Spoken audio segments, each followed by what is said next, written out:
Bismillahirrahmanirrahim. Assalamualaikum warahmatullahi ta'ala wabarakatuh.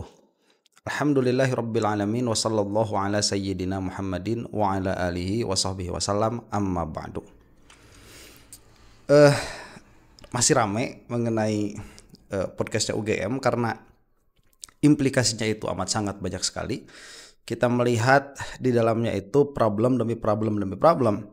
Karena ini adalah suatu institusi yang besar atas nama pendidikan yang mencetak banyak sekali sarjana, yang mana sarjana itu harus berpikiran secara bebas dan runut, koheren dan konsisten. Tetapi itu tidak ditunjukkan begitu oleh UGM, dan memang bagi orang-orang yang menghabiskan waktunya di dalam pendidikan, kemudian menggemari dunia pendidikan, kemudian menjadikan manusia sebagai manusia, ini sangat bermasalah. Nah, dan hal itu akan kita lihat pada talk show ini, perbincangan ini dari TV One. Dan meskipun saya tidak terlalu mengetahui ini orang-orangnya siapa saja, tetapi saya ini berusaha untuk tidak melihat perkataan itu dari siapa yang berbicara, tetapi dari apa yang dibicarakan. Dan ini menarik, langsung akan kita simak saja ya.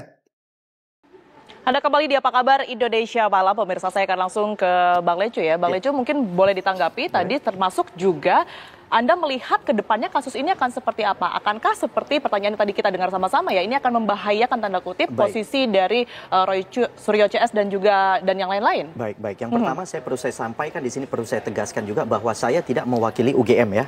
Dalam menanggapi pernyataan yang dilontarkan oleh Rektor UGM yaitu Eva Emilia. Yang perlu saya sampaikan di sini adalah proses penyidikan kepolisian yang sudah naik ke tahap penyidikan, artinya yang awalnya penyelidikan sudah naik ke tahap penyidikan, yang mungkin pernah saya lihat bahwa pihak daripada UGM telah menyampaikan surat keterangan yang dilakukan penyitaan oleh pihak kepolisian, ya kan, yang dijadikan sebagai barang bukti, yang kemudian makanya ada keterangan daripada Rektor UGM yang disampaikan bahwa Pak Jokowi adalah merupakan alumni daripada mereka.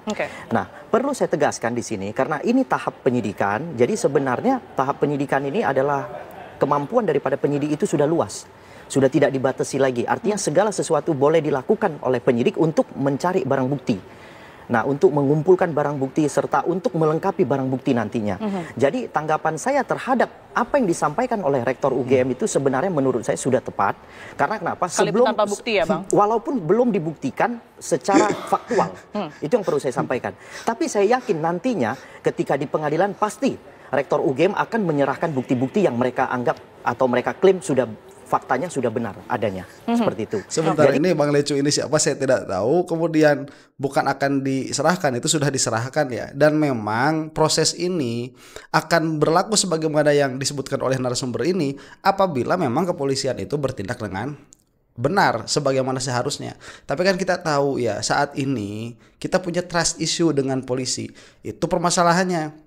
Dan itulah yang menjadi permasalahan juga tatkala UGM itu bertindak tidak sesuai dengan kapasitas mereka begitu sebagai ilmuwan.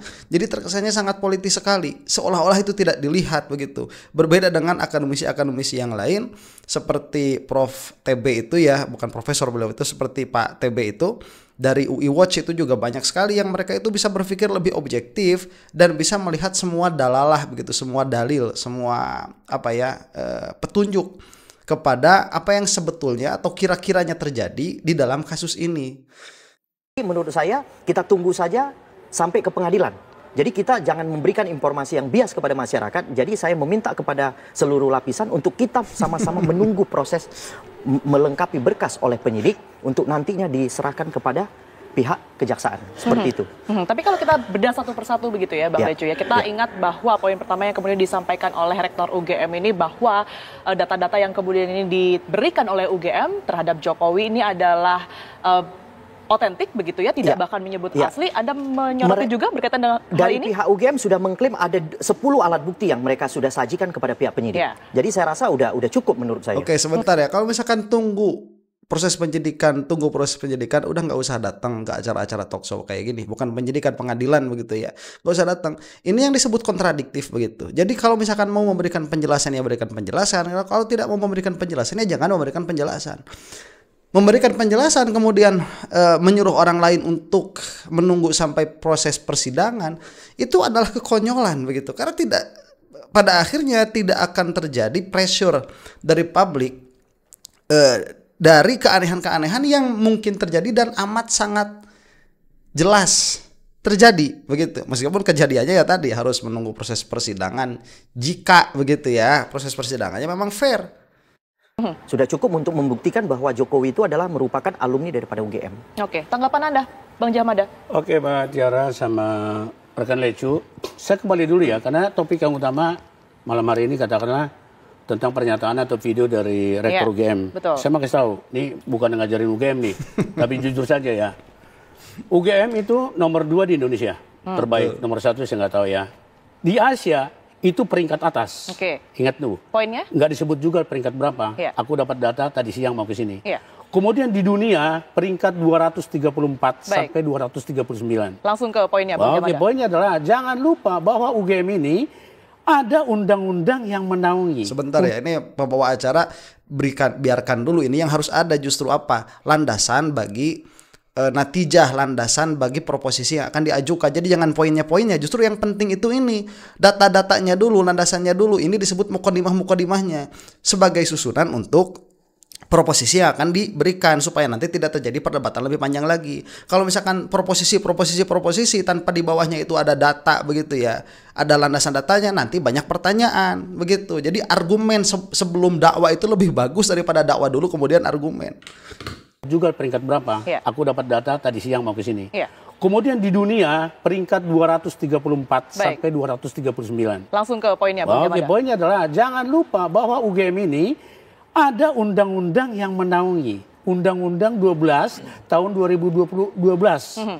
Undang-undang pendidikan tinggi. Jangan lupa loh, ada Tridharma perguruan tinggi loh. Ini saya sepertinya Ibu Rektor ini nggak paham ini. Yang disebut Tridharma perguruan tinggi itu adalah satu, mengajar mendidik masyarakat khususnya mahasiswa menjadi lulus yang baik. Itu satu. Kedua adalah mendukung penelitian. Jadi kalau ada yang penelitian harus didukung, jangan di-diep seperti ini gitu.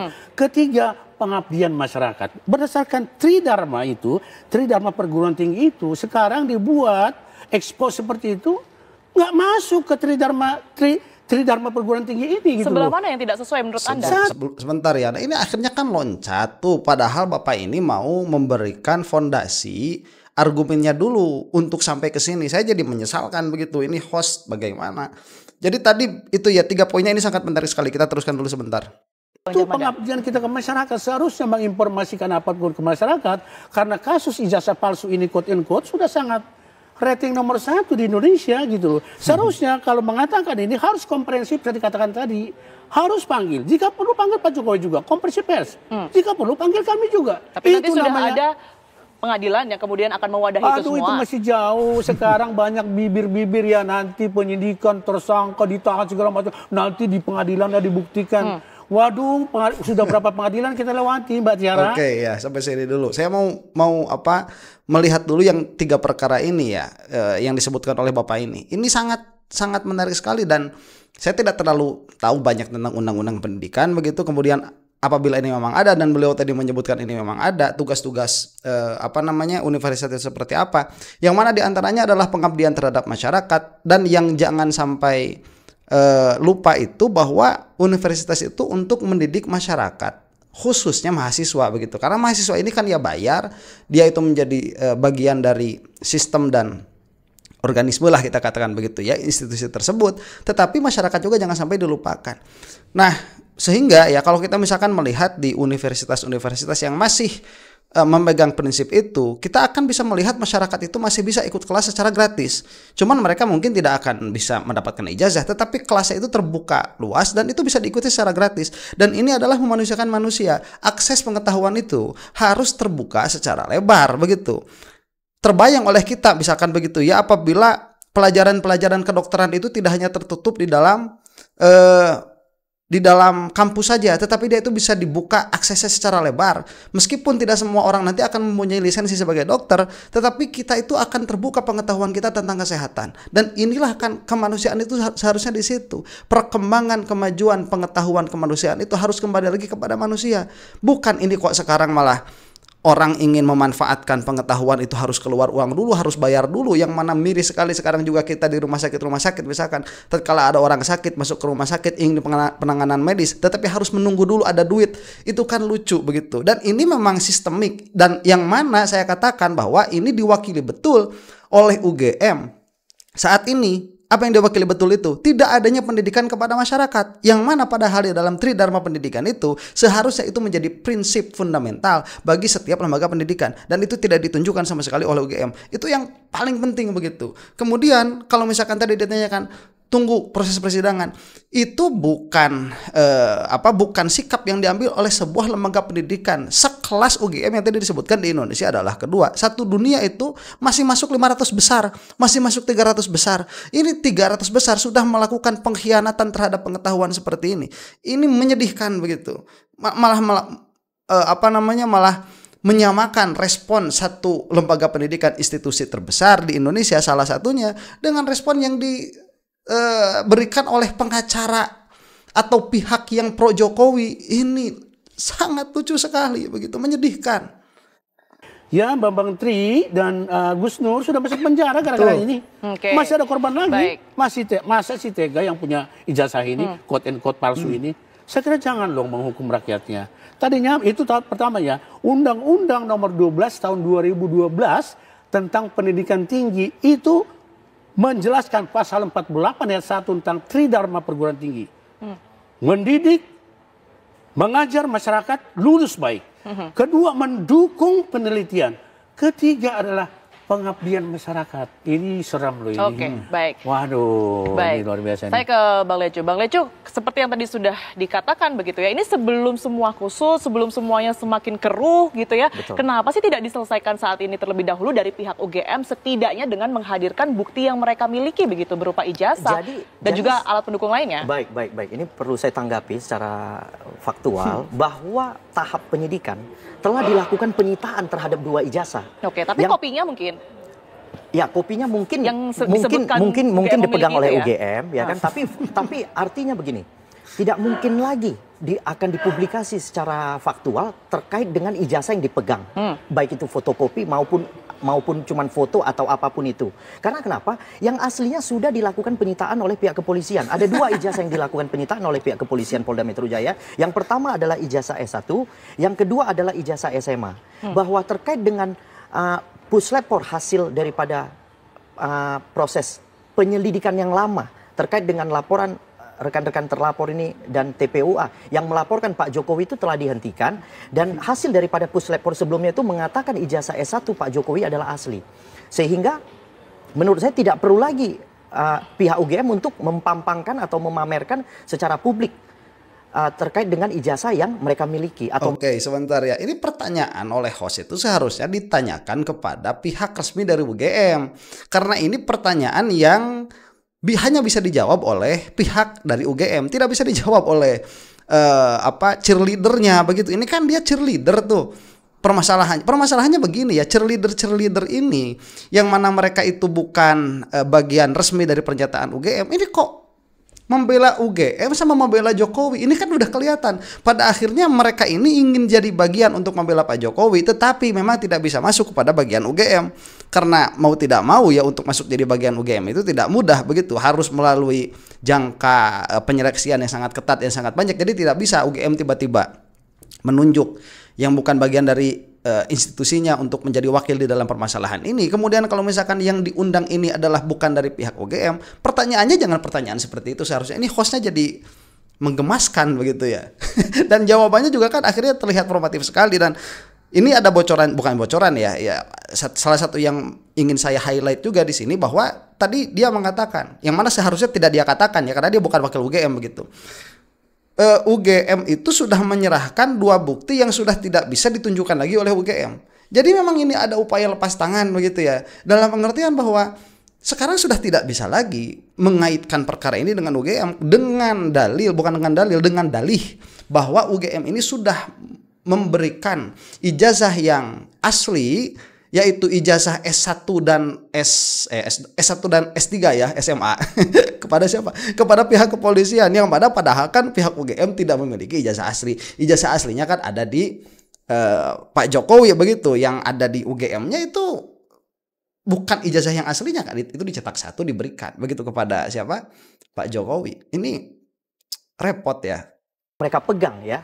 Oke, jadi yang bisa mereka lakukan adalah mereka menginformasikan aja kepada publik supaya agar tidak makin rancu persoalan ini. Karena pihak terlapor ini, rekan-rekan terlapor ini sudah makin entah kemana-mana, sudah buat lagi 500 halaman punya buku. Nah ini artinya suatu persoalan itu makin melebar kemana-mana. Sehingga ini untuk menghindari melebarnya persoalan tersebut, makanya lah pihak rektor UGM itu menyampaikan secara publik seperti itu. Inilah yang dimaksud sekarang UGM sudah menjadi humasnya Pak Jokowi. Itu yang dimaksud itu. Kalau misalkan mau nunggu pengadilan, tunggu pengadilan begitu ya. Jangan bereaksi. Kalau misalkan mau bereaksi, bereaksilah sebagaimana seorang ilmuwan. Oke, baik. Bagaimana dengan narasi-narasi yang kita ketahui muncul begitu ya, Bang Lecu ya, melihat dan juga publik ini menyoroti UGM ini nampaknya cuci tangan ataupun juga tidak ingin ikut campur terlalu jauh, sekalipun juga kita ketahui kasus ini pun menyeret nama UGM juga begitu, dengan adanya statement yang kemarin dikeluarkan. Dengan adanya statement itu artinya dia sudah melibatkan diri, dia secara fakta dia sudah menyampaikan bahwa ijazah itu adalah produk mereka. Jadi artinya bukan mencuci tangan, nggak ada bahasa mencuci tangan itu. Faktanya ketika nanti di pengadilan, ketika dipanggil oleh pihak kejaksaan, pastinya saya yakin UGM pasti datang untuk memberikan keterangan seluas-luasnya. Betul begitu, Bang Jahmada, Anda juga sepahaman bahwa memang UGM sudah melakukan semuanya, sudah turut mengawal juga sebenarnya, tetapi hanya bukti yang tadi Anda soroti ya, yang kemudian ini tidak dihadirkan, hanya itu saja. Mbak Tiara sama rekan Lecu, aku kembali lagi dulu ya, karena topik kita hari ini aku menarik tentang video statement atau statement dari Rektor Gajah Mada. Satu lagi, saya ingatkan lagi, video itu ada komennya sampai sekarang tuh banyak sekali. Mari kita lihat sama-sama. Itu adalah pendapat masyarakat, itu populist statement. Dari video itu ada masyarakat yang memberikan responnya. Aku nggak sebut kata-kata di sini yang apa, tapi baca aja sama-sama. Itu terbuka, viral kan di mana-mana. Tapi kan kita tidak bisa mengacu pada apa kata publik dan masyarakat atau netizen, Bang. Jangan lupa, ada game hukum loh. Salus populis suprema lex esta. Keadilan yang benar, keadilan yang paling betul adalah keadilan di masyarakat. Jadi ada karena demokratis kita kan. Pendapat masyarakat benar dong. Itu respons quick loh. Ini lucu ya hostnya, tidak bisa mengacu. Aduh. Ya mudah-mudahan ini hanya pertanyaan memancing saja ya, bukan pola pikir asli dari hostnya. Cuman ala kulihal keluar pembahasan ini pertanyaan yang bagus.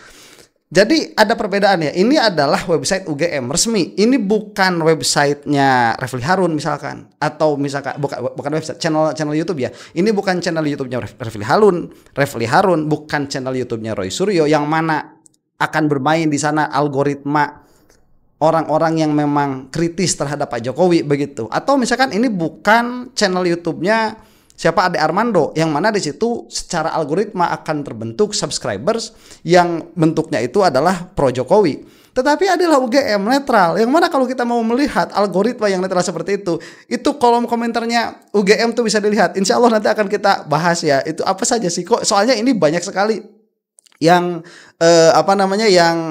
menyarankan. Coba lihat di kolom komentarnya UGM, di kolom komentarnya video yang kemarin. Saya belum melihat sampai sekarang apa isinya. Tadinya mau dilihat di sini. Ini kalau selesai masih ada waktu kita akan lihat ya ke kolom komentar itu. Respon real loh dari masyarakat. Baca deh. Saya nggak perlu banyak ngomong di sini. Bacalah respon masyarakat netizen terhadap pidato itu. Kedua, tadi aku tanggapi. Sekarang aku melipir ke rekan Lecu Manan yang bicara di Polda. Di Polda yang mendampingi klien kami Rismon Hasihol Syarifar itu saya. Dari mulai klarifikasi waktu itu sampai dengan penyidikan kemarin saya yang mendampingi. Aku minta secara khusus itu ke tim kami, aku dampingi dulu Rismon ini sampai apa. Aku pengen tahu gitu kemana arah pikirannya.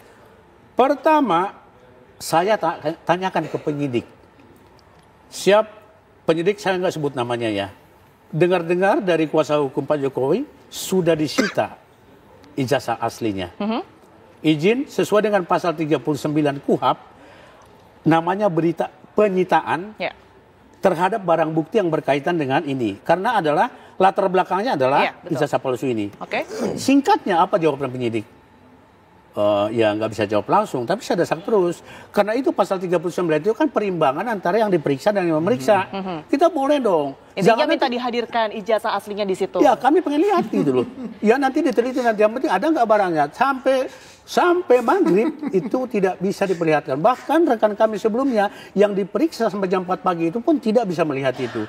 Lantas kalau diteruskan penyidikan ini sama analog dengan nanti kasus-kasus sebelumnya. Sudah masuk penjara ijazahnya tak nongol gitu loh. Bahasa Medannya kan gitu kan. Kita nggak mau. Nah sekarang ini adalah pertaruhan terakhir. Kalau memang penyidik Polda Metro Jaya sudah menyitanya, silakan aja minimal berita acara kita lihat. Oke, baik. Tapi kalau nggak ada itu, waduh kita ikutin. Tapi sekalipun demikian, klien kami menuruti dulu pemeriksaan loh. Oke, ini betul ya, seharusnya kalau gimana ya kalau misalkan ini benar apa yang dikatakan oleh Bapak ini. Beliau itu kan mendampingi siapa, Rismon ya, mendampingi Rismon. Kemudian di situ sudah ada berita-berita dan kabar-kabar bahwa ada barang bukti yang disita. Kemudian itu kan tadi pasal berapa tadi KUHP 29 yang mana berarti permintaan dari pihak Pak Rismon ini dilindungi oleh undang-undang kok nggak diberikan. Itu sudah pelanggaran terhadap undang-undang itu sendiri. Begitu. Minimalnya dari sini kita sudah bisa melihat bias di dalam proses hukum ini. Kalau yang dikatakan ini benar dan kalau memang misalkan dikatakannya ini benar, ini bisa masuk kepada upaya hukum yang lain, begitu ya. Masya Allah, ini kalau hukum di kita seperti ini, repot. Tapi contohnya Rismon, sekalipun tidak ada pertanyaan yang kemudian terjawab begitu ya Bang, karena tidak adanya bukti tersebut begitu. Ada, kita itikat baik. Oke. Nah, kami kan ada penasihat hukumnya. Kami juga tidak boleh memblokkan klien kami kan, tidak boleh juga menghambat-hambat gitu loh. Kami tanya klien kami, jika demikian bagaimana? Itulah fungsi penasihat hukum mendampingi klien yang lagi di BAP gitu loh. Nah, khusus klien kami Rismon mengatakan, aku jawab aja Bang. Oh, silakan. Dari 37 video, 12 video kurang lebih nyangkut ke klien kami Rismon, dia jawab satu-satu. Tapi kemarin 2 video saja sudah hampir setengah hari. Makanya lanjutkan besok. Jadi kembali seperti kata rekan Lecu tadi, kalau kita bicara bukti, sekarang masih jong banget, di mana bukti itu? Ini kan kalau misalkan seperti itu ya pihak Pak Rismon udah gak usah dihargai. Mereka tidak menghargai hukum, kita juga gak usah menghargai, begitu. Selesai kan sebetulnya di dalam permasalahan ini ya, apabila itu yang bersangkutan Pak Rismon. Cuman kan sekali lagi Pak Rismon ini kesatria berarti. Meskipun secara secara hukum acara ini tidak fair, ini tidak adil, tetapi beliau ini masih mengikuti, begitu. Oke lah, kita ikuti sampai mana lanjutnya karena masyarakat juga menilai. Cuman permasalahannya, apakah kita hanya bisa menilai dan tidak bisa berbuat apa-apa? Itu permasalahan. Saya belum melihat bagian video ini, begitu ya. Karena yang tadinya saya mau menekankan itu di dalam tridharma pendidikannya itu tadi. Nah, kita harapkan kalau ini memang dibawa ke penyelesaian solving problem legal di masyarakat dan juga Jamada yang tadi saya katakan nomor 2 terbaik di Indonesia dan tridharma perguruan tinggi. Mohon deh Ibu Rektor ya, please attention to detail about this gitu loh. Oke, Bang Jamada. Baik, Bang Lecu. Kalau tadi mengutip juga. Oke, sebentar ya. Saya juga mau menyorot ini karena waktunya mau hampir habis. Dari pihak UGM ya, yang mana di dalam UGM itu pasti ada fakultas hukum, yang mana di situ pasti ada bagaimana tata cara untuk tracing digital forensik ataupun misalkan crime forensik, itu kan pasti ada. Ini kan menjadi apa ya? Menjadi suatu hal yang memalukan, yang mana seharusnya universitas, apalagi sekelas UGM, ini menjadi kiblat pengetahuan, yang mana seharusnya para penyidik itu tatkala mereka ada dissenting opinion mengenai suatu permasalahan di dalam hukum acara misalkan, seharusnya kembali kepada UGM. Ini UGM kok malah menjadi agen pengkhianatan terhadap pengetahuan itu sendiri. Ini yang tadi bahasanya bagus, please attention to detail untuk orang-orang UGM, karena ini bisa menjadi objek penelitian yang amat sangat banyak sekali. Bayangkan ya kalau misalkan besok lusa ada mahasiswa dari Fakultas Hukum UGM ternyata membuat skripsi atau tesis mengenai permasalahan ini dan yang menjadi objeknya adalah UGM sendiri. Ini kan mengkhawatirkan, begitu. Mengkhawatirkan.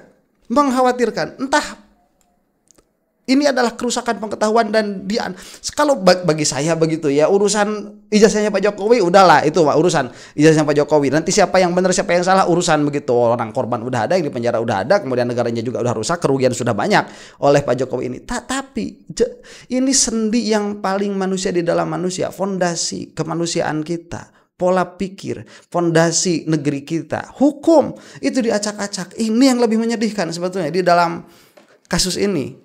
memang melebar kemana-mana pada akhirnya. Sebenarnya apa yang kemudian ini disoroti oleh publik tidak bisa disepelekan juga begitu ya. Termasuk Anda juga sebagai orang hukum ini melihat apa yang dilakukan penyidik ini seperti apa? Mengapa sih tidak disertakan sekalian pada saat pemeriksaan? Jadi kemungkinan nanti akan diperlihatkan ketika sudah dilakukan penetapan tersangka. Pada saat ini sebenarnya tidak ada kewajiban daripada penyidik itu untuk memperlihatkan seluruhnya dulu dokumen. Jadi mereka melakukan penyitaan dulu. Nah, ketika nanti setelah gelar perkara penetapan tersangka dan telah terbukti ada tersangkanya, baru ketika nanti tersangka ingin melihat dokumen yang mungkin mereka anggap itu adalah palsu, akan pasti diperlihatkan. Dan pastinya di pengadilan nanti diperlihatkan, gak usah khawatir kalau itu. Karena faktanya termasuk untuk terbuka untuk publik juga ya, itu pasti, bisa juga. karena kalau namanya pengadilan itu biasanya majelis hakim itu menyampaikan kepada kita sebagai penonton sidang, itu biasanya sidang ini terbuka untuk umum. Sampai sekarang itu tidak ada, padahal sidangnya sudah tuh kemarin waktu siapa Gus Nur itu. Sehingga segala sesuatunya akan ditampilkan secara umum. Gitu. Dan nantinya ini juga akan terbuka untuk umum? Pasti terbuka untuk umum, tidak akan mungkin tertutup untuk umum. Dan seharusnya orang ini ya, kalau misalkan dia sebagai orang hukum tuh menanggapi tadi apa yang dikatakan oleh Bapak yang satunya lagi, beri Pak Lecu gampang ingatnya ini. Jika narasi yang kemudian ini muncul bahwa ijazah ini merupakan data pribadi, sehingga Pak Jokowi ini tidak semudah itu untuk memberikan bentuk fisiknya ataupun juga bahkan fotonya, kopinya kepada publik. Apa bedanya dengan nanti ditampilkan di pengadilan? Ketika di pengadilan itu kan kewenangan hakim itu kan absolut. Artinya itulah kewenangan terbesar, ya kan, dalam peradilan. Jadi tidak berlaku lagi yang tadi undang-undang yang disampaikan bahwa itu adalah untuk melindungi data pribadi. Karena ini sidang ini terbuka untuk umum. Jadi tetap ketika majelis hakim memerintahkan untuk ditunjukkan, ditampilkan, pasti harus wajib jaksa penuntut umum menampilkan barang bukti. Masalahnya apakah itu akan terjadi atau tidak? Permasalahannya kita jadi ragu. Yang mana tadi ada undang-undang yang melindungi untuk meminta fair di dalam barang bukti yang disita begitu ya. Seharusnya itu ditekankan sama Bapak ini. Oke, Bang Jamada, kalau Anda tadi sempat menilai bahwa memang apa yang kemudian dilakukan oleh UGM ini tidak ada artinya, lantas mengapa demikian? Apa yang ada di pemikiran Anda ketika UGM ternyata melakukan sesuatu yang sebenarnya bisa terjawab, tetapi mereka menahan-nahan ini semua? Ya, inilah satu, tadi aku kembali ke Tridharma perguruan tinggi ya, itu berat loh. Bukan hanya UGM, ada apa di balik itu semua? Bukan hanya UGM, itu historisnya luar biasa. Itu undang-undang loh, nomor 12 tahun 2012. Setiap perguruan tinggi harus memanifestasikan Tridharma perguruan tinggi. Satu, mendidik, mengajar masyarakat, khusus mahasiswa untuk lulus baik. Nah, sekarang nomor satu aja.